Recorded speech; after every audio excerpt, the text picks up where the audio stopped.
بسم اللہ الرحمن الرحیم۔ السلام علیکم پیارے بچوں، کیسے ہیں آپ؟ ٹھیک ہوں گے، تندرست ہوں گے، خوش ہوں گے۔ آپ جانتے ہیں ہم پڑھ رہے ہیں اردو اور جماعت ہے ہماری دوم۔ سبق نمبر 12 کو آج ہم 5ویں حصے میں یعنی آخری حصے میں انشاءاللہ مکمل کریں گے، اور سبق کے عنوان سے آپ بخوبی واقف ہیں، بابائے قوم۔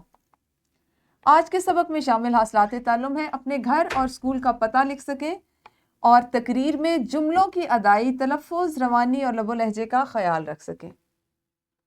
پڑھنے سے پہلے ایک سرگرمی کیجیے، اس تصویر کو پہچانیے، غور کیجیے اور اس کو اپنے الفاظ میں بیان کیجیے۔ آپ نے پہچانا یہ مزار قائد ہے، اور آپ نے یقیناً اس پہ بات بھی کی ہوگی اپنی معلمہ کے ساتھ۔ یہی ہمارا آج کا کام ہے کہ آج آپ اپنے گھر اور اسکول کا پتہ لکھنا سیکھیں گے اور عملی منصوبے کو مکمل کرنے کے بارے میں جانیں گے۔ تو ہم اس کے لیے سب سے پہلے ایک سرگرمی کریں گے۔ اس سرگرمی کو ہر بچے نے انفرادی طور پر کرنا ہے، یعنی اپنی اردو کی کاپی پر۔ سرگرمی یہ کہ آپ نے اپنے گھر اور اسکول کا پتہ خوش خط انداز میں تحریر کرنا ہے، مکمل پتہ، ٹھیک ہے؟ تو ویڈیو کو روک کر پہلے یہ کر لیجئے۔ اور ایک اور سرگرمی ہے جو گروہ کی صورت میں کریں گے۔ آپ کی معلمہ آپ کی جماعت کی تعداد کے مطابق آپ کو گروہوں میں تقسیم کریں گی، اور ہر گروہ کے طلبہ قائد اعظم ہمارے محسن پر تقریر تیار کر کے جماعت میں کریں، ٹھیک ہے جی؟ اس کے یہ بھی ہو سکتا ہے کہ آپ کی معلمہ نے یہ تقریر آپ کو پہلے سے لکھ کر دی ہوئی اور آپ نے تیار کی ہوئی ہو، تو ابھی آپ جماعت میں کر لیں گے۔ اگر ایسا نہیں ہے تو ابھی آپ کی معلمہ آپ کو یہ تقریر تیار کر کے دیں گی۔ کرنے کا طریقہ یہ ہوگا کہ ہر بچے نے مختصر تقریر جس کا دورانیہ 1 منٹ یا اس سے بھی کم ہوگا، آپ کی معلمہ سب کو لکھ کے دیں گی، یعنی ایک ہی تقریر سب کے پاس ہوگی۔ آپ نے اس کو تیار کرنا ہے، اور پھر گروہ کی صورت میں آپ نے اپنے گروہ کو وہ تقریر سنانی ہے۔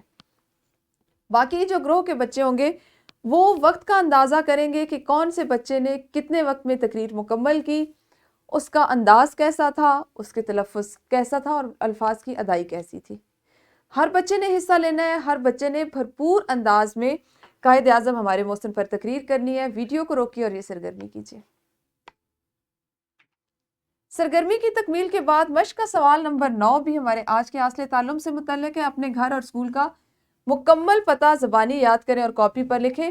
جن بچوں نے ابھی سرگرمی کے دوران میں اس کو مکمل نہیں کیا وہ اس کو بھی کر لیں۔ جنہوں نے کر لیا ہے وہ اس سوال کو دوبارہ سے نہیں کریں گے۔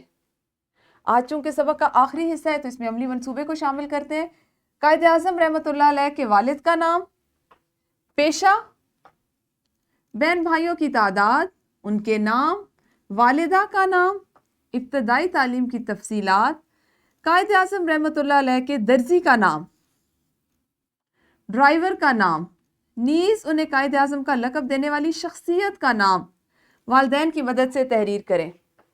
بہت اچھا، یہ آپ کا عملی منصوبہ ہے جس میں آپ کو پڑھنے کی، سوچنے کی، ارد گرد سے تلاش کرنے کا موقع ملے گا۔ انٹرنیٹ سے آپ اس کی مدد لے سکتے ہیں۔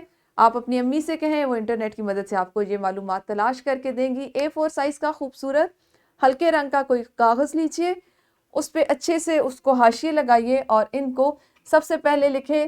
سب سے پہلے اس پہ لکھیں کہ قائد اعظم کے والد کا نام،